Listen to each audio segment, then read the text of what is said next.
آپ کے لیے ہمارے لیے جو مہینہ آنے والا ہے ماہ مبارک رمضان، ماہ رمضان کو رمضان خالی نہ کہا جائے، یہ نہ کہا جائے کہ رمضان آیا رمضان چلا گیا۔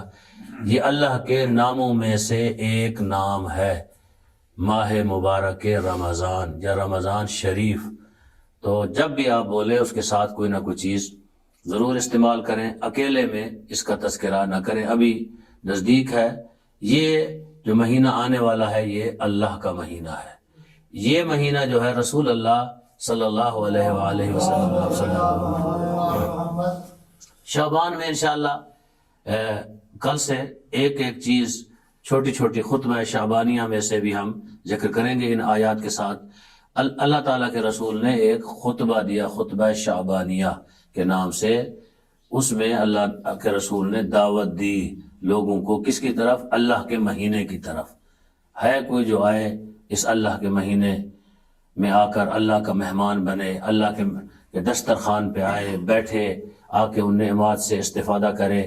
تو شعبان کے جو روزے ہیں پورا مہینہ رکھیں تو بہت زیادہ ثواب ہے۔ اگر 3 روزے آخری جو ماہ مبارک رمضان کے ساتھ ملا دیں تو پورے مہینے کا ثواب آپ کو حاصل ہو جائے گا کہ 3 دن آخری شعبان کے آپ روزے رکھیں۔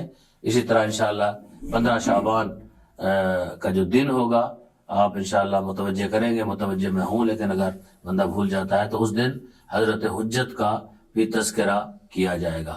تو یہ آیت جو ہے آج اسی ایک آیت کے اوپر اکتفا کرتے ہیں۔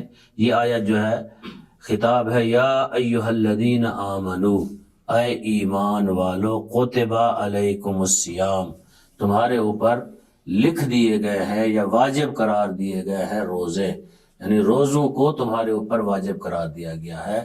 ایمان والوں سے خطاب ہے، مومنوں سے۔ روزہ رکھتا بھی مومن ہے، جو مومن نہیں ہے وہ روزہ نہیں رکھتا۔ ایک بندہ اپنے آپ کو شیعہ کہے ماہ مبارک رمضان میں، اور امیر المومنین کی شہادت کی مجلس بھی ہو رہی ہے، وہاں کیا ہے؟ تبرک چل رہا ہے جی، لوگ کھانا کھا رہے ہیں، خطبہ ذاکرین وہ بھی کھانا کھا رہے ہیں، تو وہ مومن نہیں ہے۔ مومنوں کو سوچنا چاہیے آپ کتنے مومن ہیں۔ اللہ تو کہہ رہا ہے کہ مومنوں کے اوپر ہم نے ماہ رمضان کو واجب قرار دیا ہے، لیکن کیا آپ کھانا کھا رہے ہیں؟ پاکستان میں آپ دیکھتے ہیں کئی ایک جگہ ایسی ہیں، خود یہ اپنے شاہ صاحب جو جہاں تشریف لاتے ہیں، نجم الحسن شاہ صاحب، اللہ تعالیٰ ان کو صحت سلامتی کے ساتھ طول عمر دے۔ تو اب تو خیر بہت تبدیلی آ گئی ہے بابو صاحبوں میں۔ ایک زمانہ ایسا بھی تھا کہ جب ماہ رمضان میں جلسہ ہوتا تھا یا مجالس تو وہاں کھانا ہی کھانا ہوتا تھا، تو لوگ کھانا کھا رہے ہیں، پی رہے ہیں، بیٹھے ہوئے ہیں، ذاکرین کھا رہے ہیں، تو لہٰذا لوگ کہتے تھے کہ بابو صاحبوں کے اندر ماہ رمضان نہیں آیا۔ اسی طرح جو بڑے لوگ ہیں، امیر لوگ ہوتے ہیں پاکستان کے اندر، وہ اس پہ فخر بھی کرتے ہیں، جبکہ یہ بات یعنی قابل مذمت ہے، قابل فخر نہیں ہے۔ فخر کرتے ہیں کہ کھانا لے آئیں، بھی کھانا لے آئیں، یہاں ہمارے گھر میں کوئی پولیس والا نہیں آ سکتا، کوئی ہمیں نہیں پکڑ سکتا، کوئی یہ نہیں کر سکتا۔ یہ نہیں سوچتے کہ پولیس والا تو ایک عارضی نوکر ہے، وہ دیکھ رہا ہے جو ہر چیز کا مالک ہے، ساری چیزیں تو آپ کی نوٹ ہو رہی ہیں، وہ دیکھ رہا ہے آپ کو کہ آپ کا عمل کیا ہے۔ بڑے آدمی کا مطلب یہ نہیں ہے کہ وہ معصیت کرتا رہے، گناہ کرتا رہے، جیسے امام موسیٰ کاظم علیہ السلام ایک گانے والی عورت کے گھر کے آگے سے گزرے تو وہاں گانے کی آواز آ رہی تھی، پوچھا کہ یہ آزاد ہے یا غلام ہے، آزاد کا گھر ہے یا غلام کا؟